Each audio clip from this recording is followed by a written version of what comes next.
belajar dari hal yang kecil-kecil. Baru kita bisa belajar dari yang besar. Jadi kalau kita tidak bisa mengurus diri kita sendiri, bagaimana kita mengurus orang lain? Karena pekerjaan polisi itu mengurus orang lain. Kita minta apa yang saya sampaikan selama saya bisa menyampaikan kebaikan, kalian ambil.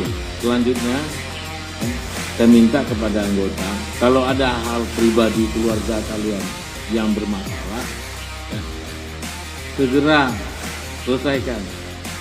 Kalau nggak ada solusinya, cari solusinya kepada pimpinan ada di situ. Itulah gunanya jadi pemimpin. Tidak hanya memerintah disposisi. Kita cek, oh ada masalah apa nak buat saya.